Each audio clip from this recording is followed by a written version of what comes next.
Chapter 1. The First Wedding.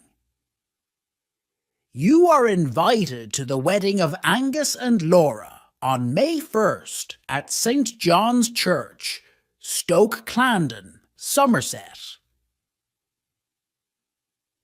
It's Angus and Laura's wedding day, and Charles is going to be their best man. The best man has to look after the bridegroom and give him the wedding ring. The best man also has to be at the church on time, but Charles is never punctual. He is not even awake yet. The alarm clock rings loudly next to his bed. He reaches out his hand, turns it off, and goes back to sleep. The wedding is in the west of England, which is at least 2 or 3 hours by car from London, where Charles lives. Some of his other friends are awake, though. They'll be at the wedding before Charles. In their large, fine house, Tom and Fiona are up and getting ready to go. They are brother and sister, and they come from a very rich family. They are opposite types of people. Fiona is a tall, elegant and clever woman. Tom is a happy but not very intelligent man. Tom enjoys his food, and he's now eating a large breakfast while Fiona chooses what to wear. Finally, she zips herself into a smart dress. She goes downstairs to the dining room, and the maid gives her a cup of black coffee. She quickly drinks it, and they set off. It's Saturday, so the traffic is not too bad, but they mustn't delay any longer. On their way out of London, they called for Gareth and Matthew, who lived together in an attractive country-style house. Matthew is a cool but kind, sympathetic person, a Scotsman in his 30s. Gareth is a large, fat man of about 45. His hair is a little grey, but his beard is still black. He likes to wear quite elegant but very bright clothes. He loves to joke and is often quite rude to other people. Gareth and Matthew are boyfriends. "Late! You're late!" he shouts, pointing at his watch. But Tom and Fiona know Gareth well and don't take any notice. They are not as late as Charles, though, who is still asleep. Finally, the sun shines onto him through the bedroom curtains, and he wakes up. He takes the alarm clock off the table near his bed and looks at it. "Oh God!" he says. He is really awake this time. Charles is 33 years old, good-looking, and always late. He jumps out of bed and rushes into Scarlett's bedroom. Charles and Scarlett share a flat together. They are friends, but not lovers. Her room is a terrible mess. There are clothes everywhere. He picks up her red alarm clock and puts it under her nose. She opens her eyes sleepily. Oh, hell! Scarlett is 25, lively, and a real London girl. You can hear it in her voice. She's certainly not from an upper-class family. They hurry to get ready and run out to the car, carrying some of their formal wedding clothes with them. The car is Charles's, and it's very old. The engine won't start. Oh God, oh hell, says Charles. Right, we'd better take yours. Mine, says Scarlet, but it only goes at 40 miles an hour. Charles drives her car so fast along the motorway that it shakes. It is a very small red car, and it's also very old and rusty. The engine makes a terrible noise. Scarlet can't have looked after it very well. What road are we looking for? Asks Charles. Scarlet has a map, but she hasn't looked at it yet. She picks it up just as they pass a motorway exit sign. I hope it's not the B359, Charles says when he sees the sign behind him. Scarlet finds the right place on the map. It's the B359, she says proudly. Damn, says Charles. He suddenly puts his foot on the brake and starts to drive backwards along the motorway. There is a lorry coming up fast behind them, and there is nearly a terrible accident. Charles turns the car onto the exit road. Oh, hell and damn, he says again. It is a beautiful sunny day, not long after noon, as they arrive at the small church in the peaceful countryside. The church bells are ringing and all the other guests are already inside. Charles and Scarlet jump out of the car. Charles hasn't finished dressing, and neither has Scarlet. They quickly put on the rest of their wedding clothes. For Charles, it's a formal suit. But Scarlet is wearing a bright orange dress with purple around the waist and an orange hat to match. Charles tries to help her do it up at the back, but the zip gets stuck. Hell, hellish hell, says Charles, pulling at the zip. Damn and hell, says Scarlet. She tries to get his tie straight. A very large, smart car drives up behind them. The bride is coming. She gets out of the car in her beautiful white wedding dress. One of her bridesmaids helps her. They are both holding wonderful bunches of flowers. Oh no, Charles says, and they begin to run towards the church. They smile and wave at the bride as they pass her. The church is full of flowers, and all the women guests are wearing elegant hats. Charles and Scarlet look around and finally see their friends, Fiona and Tom, Gareth and Matthew. They go over to them. Fiona says to Charles, "There is a sort of greatness in your lateness." "Thanks," Charles replies. "I have to work hard at it, you know."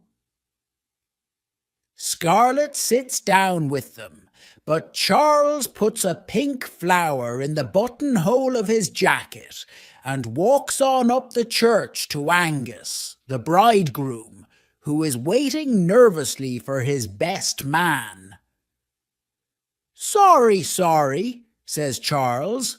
"There's no excuse, I know. I'll kill myself afterwards if you like." "It doesn't matter," says Angus. "If you hadn't come, Tom would have taken your place." "Thanks, Tom. You're wonderful. What a terrible haircut, though," Charles jokes. "You haven't forgotten the ring, have you?" asks Angus. The best man is always given the ring to bring to the church. No, no, of course not. Charles touches his pocket confidently, but he is secretly alarmed. Where is the ring? When Angus isn't looking, he searches for it in his pockets, but they are all empty. Oh God, he must have left it at home. Just then, an attractive girl in a large black hat and white jacket walks into the church. Charles and several other guests turn to look at her. "Late," says Charles. "I hate it when people are late. Hate it." This makes Angus smile a little, and he seems less nervous now. Then the wedding music starts. "Here we go," says Charles, and Angus turns round to look at his bride, who is walking up the aisle towards him. Laura is holding on to her father's arm, and she's wearing a very expensive white wedding dress. She has 2 little bridesmaids and 1 older bridesmaid, a young woman called Lydia. "Oh, isn't she beautiful?" breathes Scarlett. "You're blind," says Fiona sharply. "She looks like a big white cake. Dear friends, I am so happy to welcome you here today." The priest begins the service. "Welcome to our church on this wonderful day for Angus and Laura." But Charles is looking around him, wondering what to do about the ring. When he sees the girl in the black hat, he starts to think about other things. She's very attractive. Then he remembers that there is a more urgent problem. Everyone is singing now. He tries to make one of his friends notice him, but has no luck. At last, Matthew looks at him. Charles points at his own ring finger, and the pain on his face tells Matthew what the problem is. "Please, help me!" Charles silently makes the words with his lips. Matthew whispers to Gareth, but Gareth holds out both hands to show that there is no ring on them. He whispers to Fiona and to several more friends too. None of them is wearing a ring. Charles will be in big trouble. The singing is coming to an end now. Scarlett is singing very loudly and enthusiastically, but not very well. Matthew interrupts her. "Scarlett," whispers Matthew, "she is their last hope." She smiles back at him innocently. When the priest begins to read the next words of the service, Matthew nods to Charles. "Yes, they've got something." "I'll be back in a moment," Charles says to the groom, who looks alarmed. The priest continues to speak. "Do you promise to love her?" While Charles goes down the side of the church to find Matthew. Angus, the bridegroom, is saying, "I do." Matthew hands something to Charles, and Charles looks surprised at what Matthew has given him.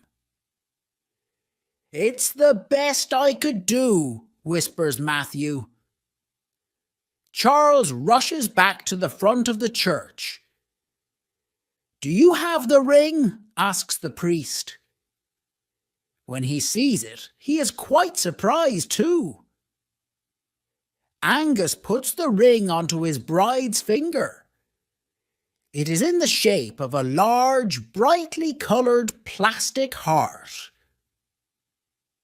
While the happy couple are signing their names at the back of the church, the bride's sister and her boyfriend come forwards with a guitar to sing pop music. It's an old Barry Manilow song. Gareth holds his head in his hands. Then he pretends to shoot himself. He is letting everybody know that it is one of the most terrible things he has ever heard. At last, it's time to leave the church. When the bride, the groom, and the guests walk out of the church, they look very happy. Everybody is smiling and chatting. Charles catches up with the girl in the black hat outside. "That's a great hat," he says. "Thanks. I bought it specially." She smiles at him. He can hear from her accent that she's American. Now it's time for the wedding photos. The photographer arranges the bride, the groom, and the family in groups for the different pictures. A little boy spoils one of them when he tries to hide under the big skirts of the bride's wedding dress. He thinks it's funny, but the others don't. Charles and his friends all get together in their own group to chat. There's Matthew and Gareth, there's Fiona and Tom, and of course the lively Scarlett. There's Charles's brother, David, too, who is deaf and communicates in sign language using his hands. And there's also Bernard, who is Tom's best friend. He is like Tom, a kind man, but not very clever. Tom enjoyed the wedding, and so did Bernard. "I thought it was good, very good," says Tom. "What did you think?" "Oh yes, good, very good," replies Bernard. "Scarlett," says Gareth, "what an amusing dress.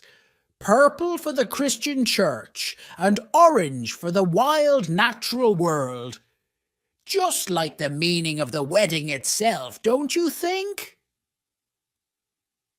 "Yes, that's right," says Scarlett, who doesn't really know what he means. "Does anybody know," asks Charles, "who the girl in the black hat is?" They all look at her. She is standing not far away, talking to somebody's grandmother. "Her name's Carrie," says Fiona. "She's pretty," says Charles. "Awful girl," says Fiona. "She's American. She used to work at Vogue, the fashion magazine. She lives in America now, and she only goes out with very smart, elegant people. So you can forget about her, Charles." Fiona is not completely serious. "It's a good thing you told me," says Charles, who knows this. "Thanks." The bride and groom leave the guests and get into their car. They look very happy. People wave at them as the car is being driven away. "Right," says Gareth. "It's time for the reception." The guests have to walk through a farm to get to the reception. It is very pretty, but Tom steps in some cow mess. "Did any of you do this too?" he asks, looking at his shoe. "Typical," says Fiona. "Only my brother could do that." "Well," said Tom, "I might find love at the reception. There might be a really nice girl there. I don't want to spoil my good luck with a horrible smell." He stops to clean his shoe, and the others walk on towards the house. The bride and groom and their families are standing outside in a line. Everybody has to shake their hands and congratulate them as they go past. "I never know what to say," says Fiona. "It's easy. Just say, 'You must be very proud,'" Matthew advises her. "That's what everyone says." "God, no," says Fiona. They walk up the line. "You must be very proud of your daughter," says Fiona, as she shakes the hand of the bride's father. The reception is being held in a very large and smart tent on the grass at the front of the house. It is full of flowers and looks very beautiful. The guests are elegant too, but in a comfortable, not too rich way. Most of the men are wearing dark suits, and a lot of the women have dresses with flowers on them. The drinks are being served by waiters and waitresses, and at the back of the tent, the band is getting ready to play. Charles pushes through the crowd, trying to find Carrie. But when he finally sees her, she is already talking to a good-looking man. "The rat," says Charles. He goes back to the drinks table and takes 2 glasses of wine. When he turns round again, she is alone. He offers her a drink. "Oh, hello," he says brightly. "Do you want one of these?" "Thank you," Carrie replies. Charles badly wants to talk to her, but he can't think of anything to say. The situation is rather embarrassing for them both. Before he can think of something, another man joins them. This is John, who is about 38, but behaves like a man of 60. He is very formal. "Hello, Charles," he says. "Ah, hello, dear John. How are you? This is—" "Carrie," answers Carrie for him. "I'm delighted to meet you. My name's John." They are all silent for a moment. Who is going to speak first? Charles decides to be the first. "So, John, how's that lovely girlfriend of yours?" "She's not my girlfriend now," he replies stiffly. "Oh dear. Well, don't be sad. I heard that she was still seeing old Toby DeLisle. She needed 2 men, you know." "She is now my wife," says John, even more stiffly. The situation is now even more embarrassing than before. "Excellent, excellent," says Charles, very uncomfortably. "May I congratulate you? And is there the sound of little feet yet? You know, babies and all that. No? Oh well, plenty of time for that, isn't there?" "Excuse me," says Carrie, amused. She walks away. Charles tells himself that he is a fool. If he hadn't said those stupid things, Carrie wouldn't have gone, and John wouldn't have been hurt. He hits his head against a tree on purpose, then tries to say hello to an old lady who is walking past. She thinks he is crazy. Fiona has found a man called Gerald to talk to. He looks innocent, but a bit strange too. He is wearing a dark suit and a black pullover. "What do you do?" she asks him. I'm studying to be a priest, he answers. Good God, says Fiona. Do you do weddings? Not yet. I will do later, of course. It'll make me very nervous, I can tell you. He laughs uncomfortably. That's just like the first time one has sex, isn't it?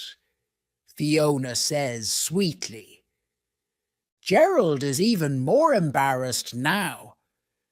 Ah, well, I suppose so. Not so much mess, though, Fiona continues, but Gerald can't reply at all now. David has come over to talk to Charles, his brother. Charles knows sign language for the deaf very well and has communicated like this with David since they were children. How are you doing? David asks with his hands. Do you remember that time when we were playing with the engine on Dad's motorboat and my leg was almost cut off? Yes. Well, this is worse. Somebody has been watching David, a pretty girl with long red hair. She is wearing a bright yellow hat. Her name is Serena. She points at David. Who's that boy over there in the grey suit? She asks Matthew. His name's David, Matthew answers. He's very attractive, isn't he? She says. Yes, I've always thought so. Why are they using their hands like that? She asks. He can't hear. He's deaf, says Matthew. Oh, good heavens! Silent, but very attractive, Matthew continues. And now the father of the bride tells everyone that dinner is being served. He asks them to go into the tent and sit down. They all find their way to their tables. John sits down next to his wife, not as happy with her as he was earlier now that he knows about Toby DeLisle. Carrie sits next to George, another stiff and boring type of man who read a piece from the Bible very loudly at the wedding service. Scarlett sits down next to a complete stranger and gives him a big kiss on the mouth. Hi! My name's Scarlett. Don't let me drink too much. I get much too friendly. Charles, as best man, has to sit on the top table with the family. He sits down next to an old man who looks annoyed. How do you do? My name is Charles. Don't be stupid, the old man says angrily. Charles died 20 years ago. Well, that must be a different Charles. Are you telling me that I don't know my own brother? Charles can see that the old man is obviously mad. No, of course not, Charles says hurriedly, and tries not to have any more conversation with him. Dinner is served, and everybody begins to eat. Laura, the bride, is very happy and laughs and talks with everyone near her. Even Angus is smiling, which is unusual for him. In England, it is a custom for the best man to make a speech, and at last it's time for Charles to stand up. He hits his glass loudly with a spoon, and people stop eating and talking. Charles is nervous. Ladies and gentlemen, I'm sorry to take you away from your conversation and the wonderful food, But there are a few things that I need to say. This is only the second time that I have ever been a best man. I hope that I did the job well the first time. Well, the bride and groom are still talking to me. Unfortunately, though, they're not talking to each other. But people say that I'm not guilty. Yes, I did say in my speech that Piers, the groom, had slept with Paula's younger sister. But Paula knew this already. She really did. She was a bit surprised to hear that he had also slept with her mother. But I don't think their violent 2-day marriage broke up because of that. I really don't think so. Most people burst out laughing at the joke. Carrie is one of them. And some clap. But there are a few straight faces. But of course I'm here today to talk about Angus, and he has nothing to hide, has he? Well, that's what I thought at first. People are still laughing as Charles becomes serious for a moment. I'd like to say that I do think very highly of people who get married, like Angus and Laura.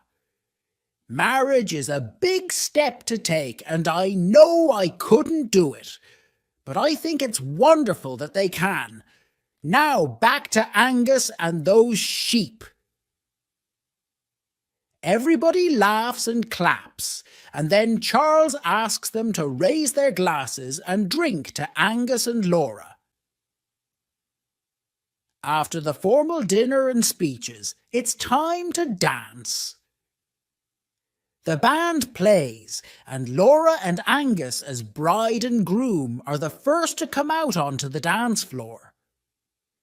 Laura enjoys herself and dances in a very lively manner, but Angus moves stiffly. Perhaps he's never heard pop music before. Scarlett and Tom dance together. They are both enthusiastic dancers. Scarlett dances wildly and Tom very badly, but they enjoy themselves enormously. Gareth is dancing like a madman. When I first saw Gareth dance, Matthew tells Charles, I thought to myself, people will be killed, lives will be lost. But Charles is not really concentrating on what Matthew is saying. He is looking for Carrie. When he sees her, she is already dancing with another man. She's pretty, isn't she? Matthew notices that Charles is looking at her. Is it love? This may be true. But Charles is surprised and alarmed to hear Matthew say it. Oh, good God, no. No, it's the man that she's dancing with. I was at school with him. I'm just trying to remember his name. But, well, if one did meet somebody nice at a wedding, are there men who could ask a girl to go out with them at once? On the same day, I mean. If there are, said Matthew, they're not English. Exactly, said Charles. I mean, it usually takes me about 3 weeks to ask. By about 9 o'clock it's getting dark, and the bride and groom are almost ready to leave. Laura has drunk a lot by now, and she is enthusiastically kissing some of her distant cousins who she doesn't really know. You know that I love you, Jean, don't you? She asks, almost in tears. She puts her arms around Jean. I love you and Mike very much. I've never met you before, but I love you both. I really do. Don't worry, says Angus, her new husband. She's drunk.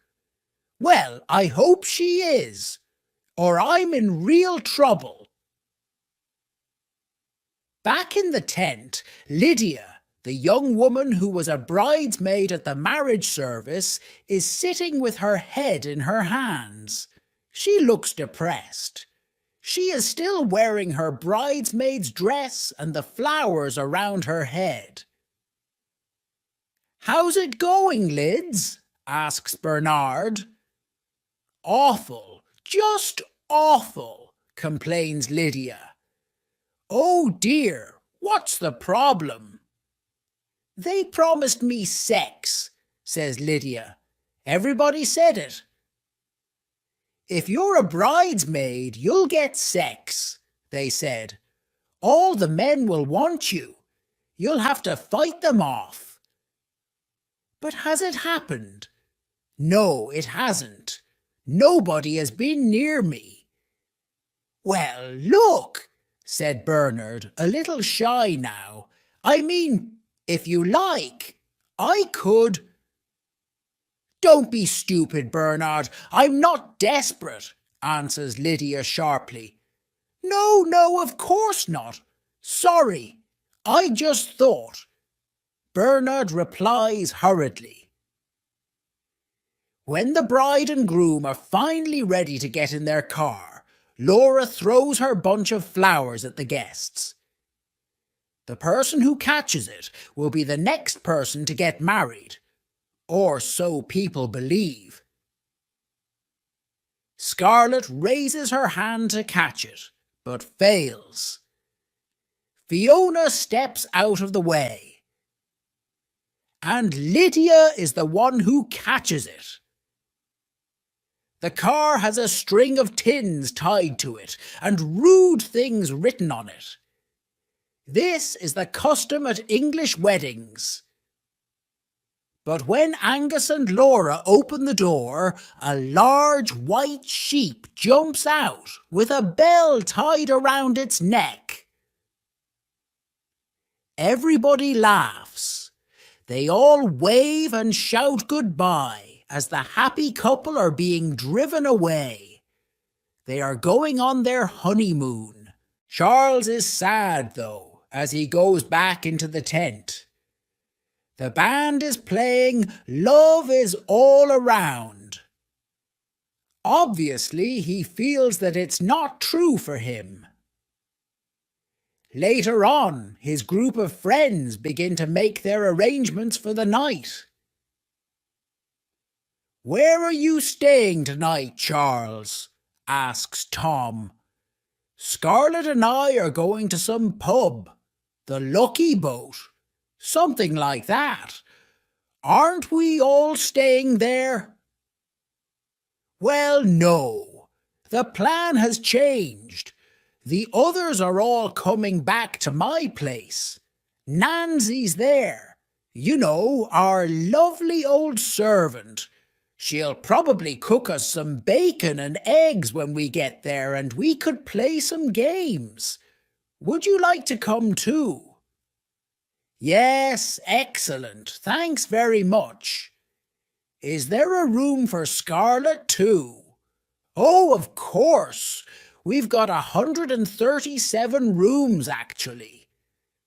Tom's place is his family castle. The house in London is not their only home." "Tom," asks Charles, "are you the richest man in England?" "Oh, no.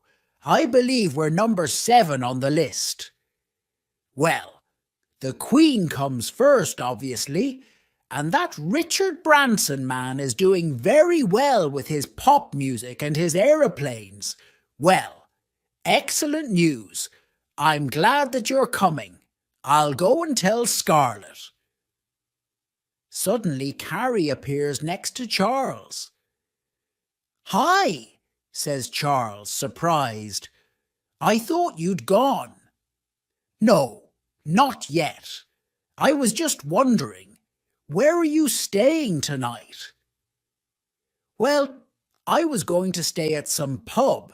The Lucky Boat? Boatman, Carrie tells him. The Lucky Boatman. Right.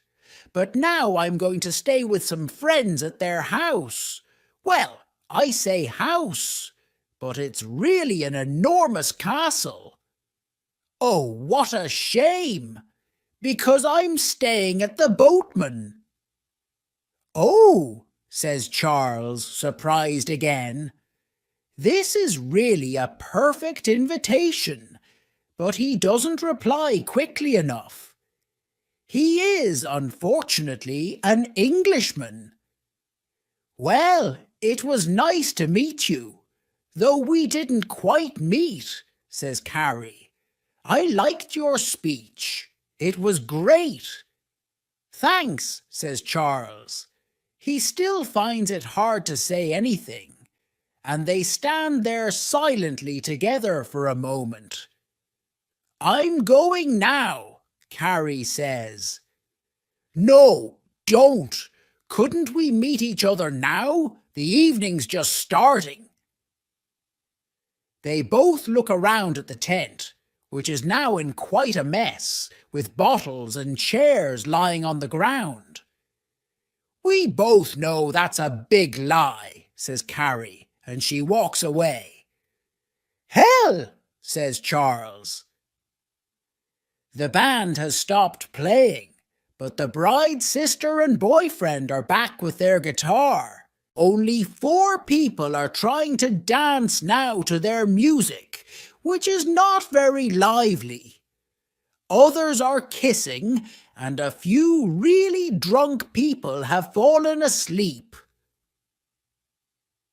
One of the pairs that are kissing is Bernard and Lydia. They are kissing very enthusiastically, and Lydia is quite breathless. Bernard, she cries in surprise.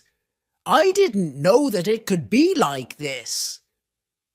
God, says Gareth, looking around at all the mess. He hates the music that is being played. What a disaster! It's time for the castle.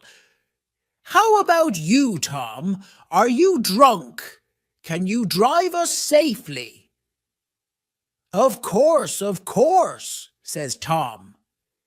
I've had nothing to drink the whole evening. But when he stands up, he nearly falls over. He must have drunk more than he thinks. The group of friends get into Tom's big car, and they drive away through the quiet countryside under the stars. They're trying to sing, but they're finding the high bits quite difficult. Charles says, Tom, can you stop the car? Tom brakes suddenly. Sorry, Charles apologizes. I think I will go to the pub. But why? Asks Tom. Ah! Charles is uncomfortable and doesn't know exactly what to say. Everyone makes a joke of it. No, seriously, says Charles. I'm writing about pubs that have the word boat in their name. My book will be the first on the subject. Do what you like, says Tom, and Charles jumps out. He is now standing in the dark in the middle of a road, somewhere in the countryside. He suddenly feels very much alone. And how is he going to find this pub? An odd decision, says Charles to himself. He sets off in the opposite direction down the dark country road. He does manage to find his way to the pub, though by the time he arrives, it is about 1 o'clock in the morning. It seems very quiet in the hotel reception where Charles should check in. Charles is just about to ring the bell on the front desk when he sees Carrie. She is sitting peacefully in a large, comfortable chair. "Hello?" says Charles. She looks at him with a question in her eyes, but she is smiling too. "There wasn't enough room for everybody," Charles lies. "So—" "You said it was a castle," Carrie reminds him. "Did I? Yes, that's true. It is a castle, but it's a very small one. Only one room upstairs and one room downstairs. Very rare." They both enjoy the joke. A waiter comes in and asks Charles, "Would you like a drink, sir?" Charles orders a drink for himself, and one for Carrie too. But when he turns round, there is no Carrie. Where has she gone? Then George walks down the stairs. He is the boring man who read loudly in church. He is whistling and he seems happy. Charles understands. "You're here too," says George. "Hello," says Charles. "You haven't seen Carrie, have you?" George is still speaking loudly. "Who?" asks Charles, thinking fast. "Carrie, American girl, lovely legs, wedding guest, nice smell." "No, sorry," answers Charles. "Damn, I thought I had a good chance with her." Suddenly, Carrie's head appears above the sofa where she has been hiding. She makes a terrible face to show that he had no chance with her at all. Only Charles can see, fortunately. "Look, if you see her, could you tell her that I'm in my room?" asks George, not very pleased. "Yes, yes," says Charles, hoping that he'll go away quickly. But just then, the waiter comes back with the 2 drinks. "One for you, sir," he says, "and one for the—" "One for the road," says Charles brightly, before the waiter can say lady. "Actually, I think I'd like a drink too. Can I join you?" "Yes." "Lovely idea," says Charles unhappily. "Another drink here and a cigar." George calls out to the waiter. "No, let's have a bottle. We'll drink till daylight, eh, Charles?" Charles sits down on the sofa and George on a chair. Charles knows Carrie is behind the sofa. She is trying to escape. "Lovely wedding," says George. "Yes," says Charles, wondering how he can get away. "I was at school with Angus's brother Buffy. Excellent man, though he liked little boys too much. Still, it taught me a few of life's lessons. Where do you know the bride and groom from?" "Angus and Laura. Oh, from university," answers Charles. He is not exactly enjoying the conversation. "Yes, yes, excellent place. I didn't go to university myself, though. I work in the money markets, you know. What good are books there? Not much at all." "Excuse me, sir." The waiter is back again. He has a message for Charles. "Your wife asks you to go upstairs at once. Room 12.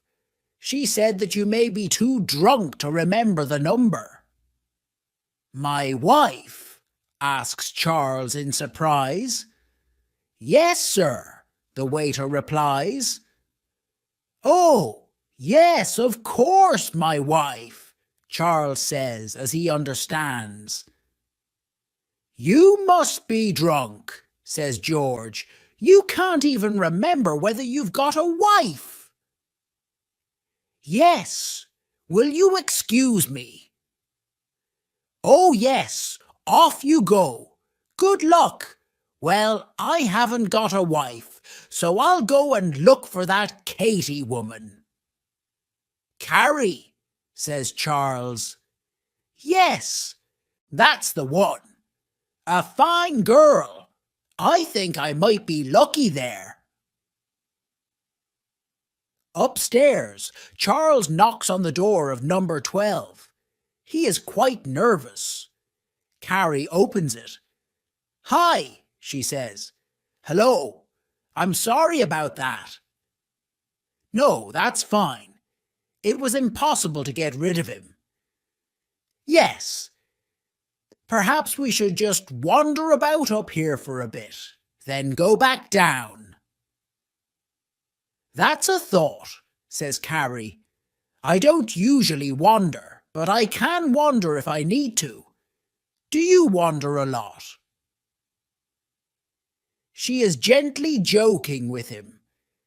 No, says Charles, still nervous. I'm not really a wanderer. I don't usually wander a lot, but, well, Carrie says, why don't you come in and wander here a little, and then we'll see. She leads him into the room. It's strange, she says. The bride and bridegroom didn't kiss in the church.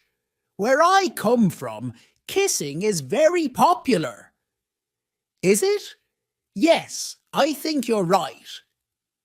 Charles is speaking fast. I think English people are probably more shy. I always worry, continues Carrie, that I would go too far in the church. You know, at the place in the marriage service where the groom can kiss the bride. I might not stop at kissing. How far is too far? Asks Charles, coming very close to her. Oh, I don't know.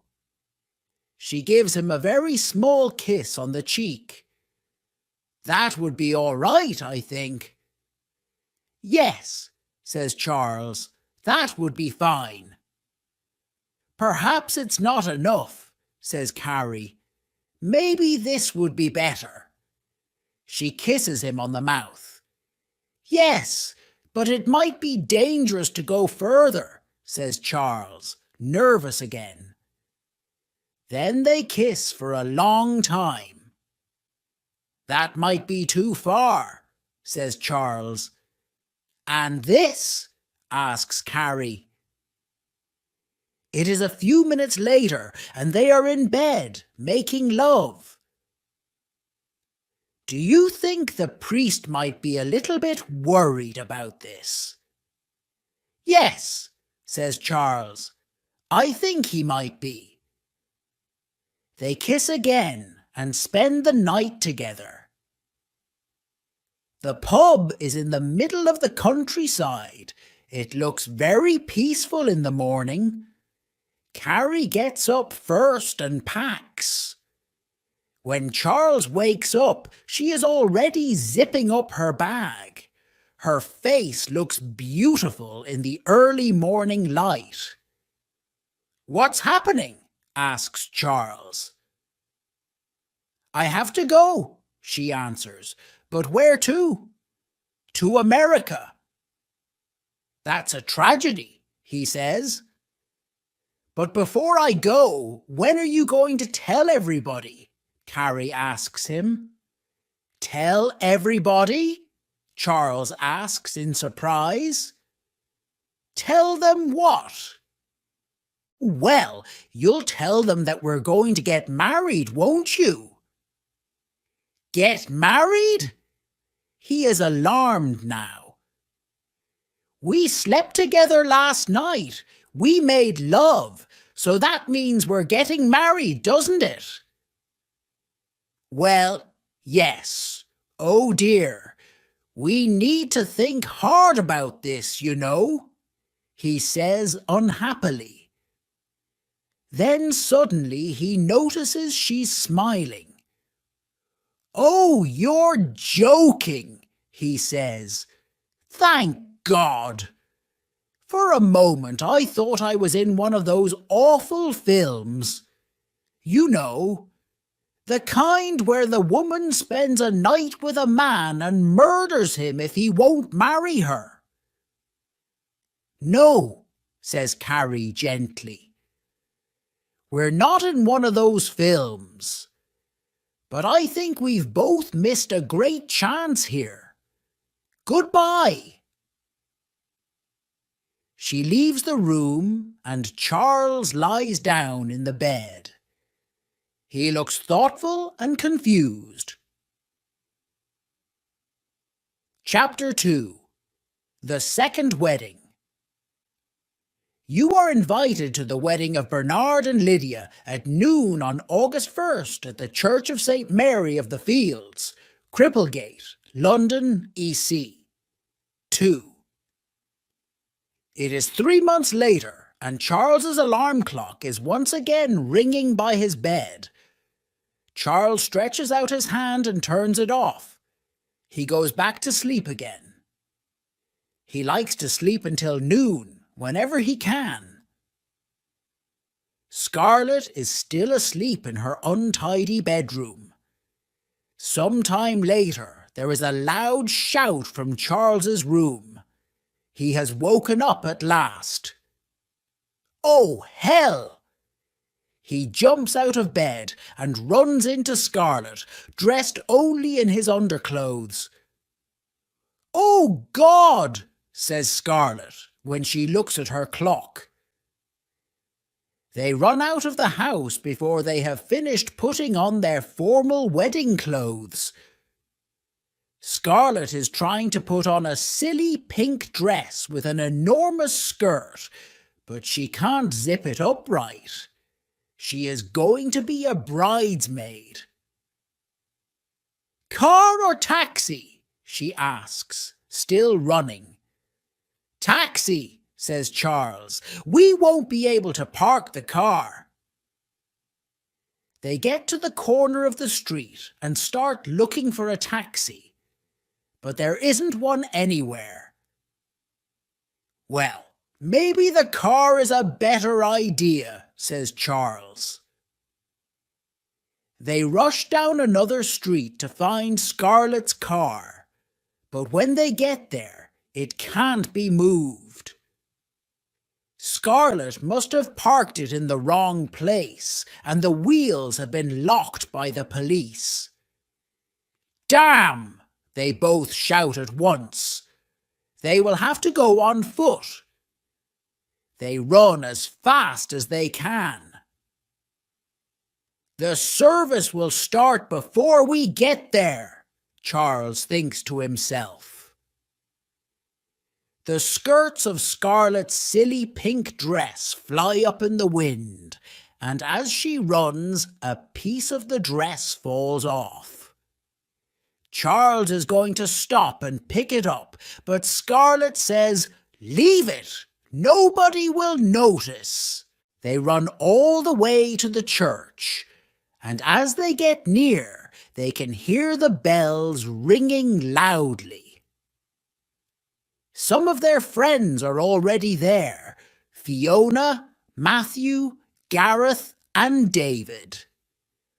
Sorry I'm late, says Charles. The traffic was awful. They all look at him. Nobody believes him at all. Yes, well, says Charles. Now, who's getting married today? He reads the wedding card, pretending that he doesn't know. They all go into the church, where the wedding is about to start. A young priest comes in, looking worried and nervous. It's Father Gerald, who they met at the last wedding reception. He's finished his studying, and now he's a real priest. Today, Tom is best man. He has remembered to bring the rings, one each for the bride and groom. He takes them out of his pocket and shows them to Charles, holding them up to his eyes like a pair of glasses. Charles smiles and waves at him. As the wedding music starts, the bride and her bridesmaids enter the church. The bride, of course, is Lydia, who first kissed her bridegroom, Bernard, at the last wedding reception. There are 4 bridesmaids. 2 are little girls and 2 are women. One of them is Scarlet. As she walks up the aisle, everyone can see her bright blue underclothes. The piece of her dress that fell off has left a large hole in the back of her dress. Scarlet is still wearing her sunglasses too. She looks quite strange. She takes them off just as they reach the priest. Bernard is standing there by the priest, waiting for his bride. Father Gerald begins to read the words of the marriage service. Unfortunately, because he is very nervous, he gets some of the words wrong. Everybody bursts out laughing. It's his first wedding, you see, Matthew whispers to Charles. He's a friend of the family. Ah, excellent, says Charles. He finds it very amusing. Father Gerald calls Bernard Lydia by mistake, and when he does get the groom's name right, he doesn't know how to say Bernard's middle name. It's written St. John and spoken as St. John. Bernard Geoffrey C. Jalliern Delaney, says Father Gerald hurriedly. Everyone is smiling. This is all very entertaining. Now, as the priest speaks, the bride and groom have to repeat the same words after him. I, Bernard Delaney, says Father Gerald, leaving out the St. John part now. Do take you, Lydia Jane Hibbett, to be my awful wedded wife. This is not what he should say at all. He is so nervous that he's getting the words mixed up. To be my lawful wedded wife, Bernard says. These are the words Father Gerald should have said. That's right, says Father Gerald. He doesn't know exactly what he's doing now, but somehow they get to the end of the service. Well done, shouts Gareth, clapping, and the others copy him. It's like being at the theatre, and after the service, everybody congratulates the priest. Gerald is very pleased with himself and is smiling too now that it's all over. The reception is being held in an elegant London hotel. The guests seem to be from rich, upper-class families. All the men are wearing formal wedding coats, and the women are in expensive dresses. Lydia, the bride, is in an excellent mood. She is laughing and kissing the guests as they arrive. Charles, Gareth and Matthew have already found the drinks. They are used to weddings and know exactly what to do. Do you know what I think about marriage? Asks Gareth. 2 people are in love. They live together. Then suddenly they can't think of anything to say to each other. They're worried. What are they going to do? Then the man has an idea. What? Asks Charles. They'll get married. And then they've got something to talk about for the rest of their lives. So, people get married when they can't communicate properly anymore. Is that what you're saying? Yes, that's right. Tom. Tom, the best man, has come to join them. How's the speech? Fine. Good, I think. Something for everyone? Yes, the jokes will raise a few smiles, and there should be a few tears too, Tom says. Excellent, says Gareth. It's an interesting idea, Gareth, says Charles. Of course, there's another idea. Some people think that weddings are about true love, says Matthew, looking at Gareth. Well, that's a thought, Charles replies lightly. But he has listened seriously. Charles is very confused about love and marriage at the moment. The reception is very busy now, full of well-dressed guests who are drinking and chatting, laughing and calling to one another.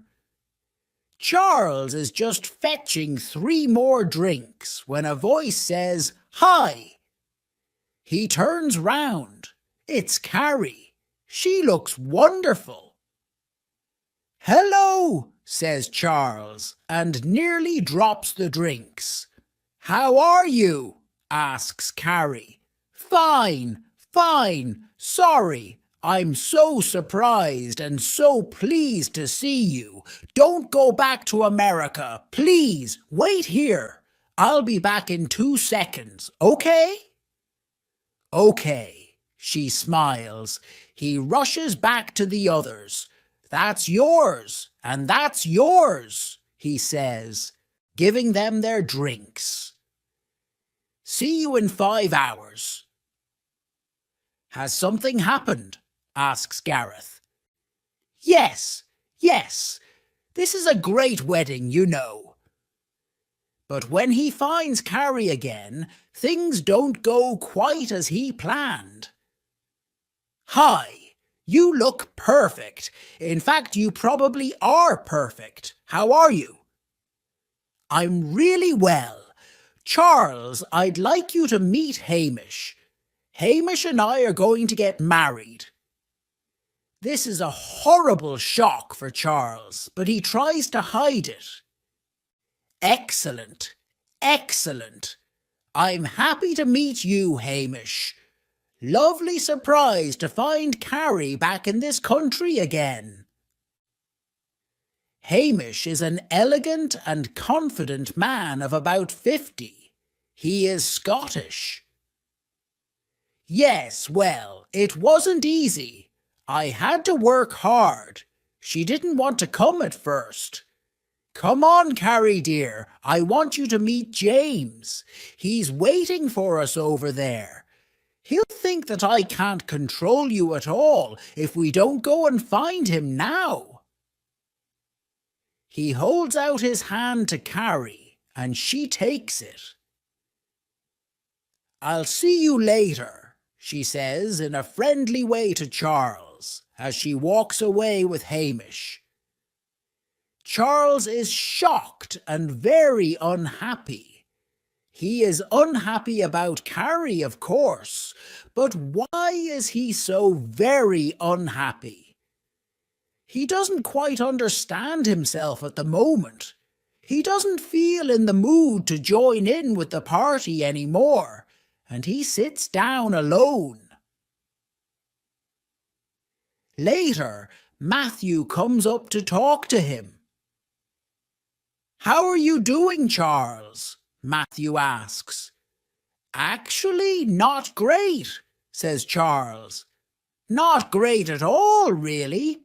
I don't know. What's happening here? Why am I always at weddings but never getting married? What does it mean?" You're not smart enough, says Matthew. Or perhaps it could be because you haven't met the right girl. Ah, but is that right? Charles asks. Maybe I have met the right girl. Maybe I meet the right girls all the time. Maybe it's me. I'm the problem. Oh, rubbish, says Matthew. And then it's time for dinner. Everyone has been told to look at a written table plan to find out where they have to sit. It has all been organized very carefully. Come on, says Matthew. You'll probably meet your future wife at dinner. Charles looks at the table plan. Oh my God, he says, but doesn't tell Matthew why he is so alarmed. Fiona is already sitting at another table next to an upper-class older woman who is wearing a bright blue dress and a bright blue hat. Her name is Mrs. Beaumont. Are you married? She asks Fiona immediately. No, Fiona answers. Do you prefer women? Asks Mrs. Beaumont. Good God, says Fiona. What made you say that? Well, it's a possibility these days, isn't it? Mrs. Beaumont says. And it's an interesting one. It's very boring if you just say, oh dear, I've never found the right man. Fiona laughs. Quite right. Why be boring? Thank you, says Mrs. Beaumont.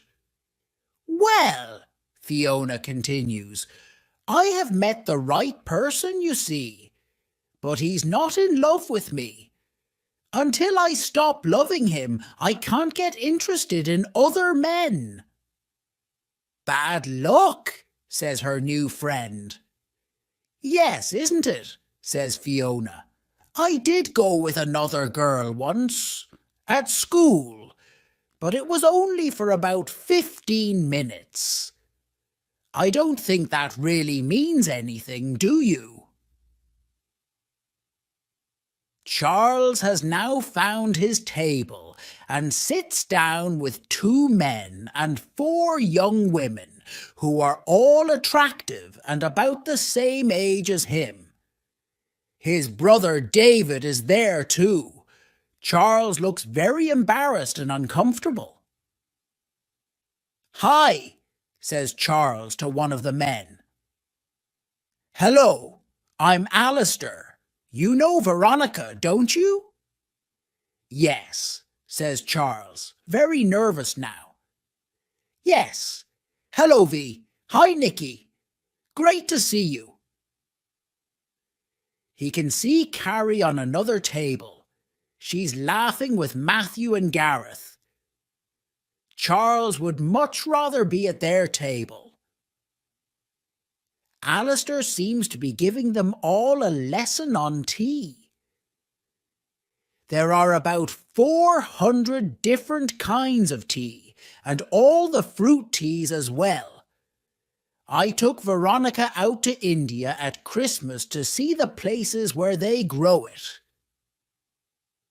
Excellent, says Charles. You and Veronica went to India together, didn't you, Charles? Alistair asks. That's right, Charles answers. So Veronica was once a girlfriend of Charles's. Charles was horrible, says Veronica. I was really ill, and he just joked all the time. I was only trying to make you feel better, V. Oh, you're that Veronica, says Nicky. Which Veronica? Veronica asks. Charlie, what have you been saying? She's worried too now, but Charles doesn't want to answer the question. Remember Bombay? he asks brightly. Nicky continues, when Charles and I were going out together, so she's another old girlfriend of his, he told me about this day journey he'd taken round India with Vomiting Veronica. Yes, I think that's right. I'm sure that's what he called her. Did I really say that? Asks Charles quickly. No, I don't think so. Oh, come on, Charles, says Martha, who is old girlfriend number 3 at the table. You could never keep a secret. You're hopeless. Charles is certainly in a horrible mess now. Martha, that's not quite true. I'm sure it is, Charles, says Nicky. I remember another thing you told me, Martha continues, about a girlfriend that you had called Helena. Her mother liked you too. She wanted to go to bed with you. You told me that you didn't know what to do. Would it be rude to refuse her? You asked yourself. That's right, adds Nicky. You said that they were both as fat as pigs. Mrs. Piggy and Miss Piggy. I think perhaps, says Charles, but the 3 girls are laughing loudly and they're not listening to him. Finally, the 4th girl, who is sitting quietly next to him, speaks. We've both lost weight since then, my mother and I, she says, taking another chocolate. It is a disaster for Charles. But fortunately, it's now time for the speeches. Ah, great! Speeches, he says. At least they can't talk about him anymore until later. Everyone claps Tom as he stands up. Yes, when Bernard told me he was getting married to Lydia, I congratulated him. All his other girlfriends were real dogs, you see, and of course I'm delighted to see so many of them here this evening. It is a terrible speech, but Tom thinks he is doing well. So does Gareth. He seems to enjoy really awful things. Camilla is one of them. It's lovely to see you again, Camilla. She was the first person who Bernard wanted to marry. She told him to go to hell. It's lucky for Lydia that she did. When the dinner and the formal parts of the reception are over, Charles and his friends are free to meet up again. They find some comfortable sofas and sit down together to chat. Gareth is talking about the wedding dinner. For once, he is not being rude. We had a lovely girl at our table, Carrie. She's going to marry a man called Hamish. He's very rich and owns half of Scotland. So how are you? He asks Charles. This is the wedding from hell, Charles answers. Old girlfriends everywhere. I'll probably meet Henrietta next. That'll really finish the day off for me. Hello, Charles, a voice says from behind him. It's Henrietta, and of course, she's also one of Charles's old girlfriends. Charles seems to have no luck at all today. Henrietta is a tall, dark girl, and she is usually quite attractive. But now her face is white, and she looks very unhappy. Charles is feeling bad, but Henrietta seems to feel even worse. "Hello, Hen, how are you?" says Charles brightly, trying to pretend that everything is all right. He hopes that she did not hear his last few words. She is silent for a moment. Then she bursts into tears. "Oh, Hen," says Charles sympathetically. Helena jumps up from the sofa in a temper. "Why can't you just leave her alone? Haven't you hurt her enough?" She leads Henrietta away. Charles gets up. "Excuse me," he says to Gareth. "I think I am a walking disaster at the moment. I think I'd better go away and be alone." But not everyone is having a bad time. David, Charles's brother, is talking to Serena, the pretty girl who was interested in him at the last wedding reception.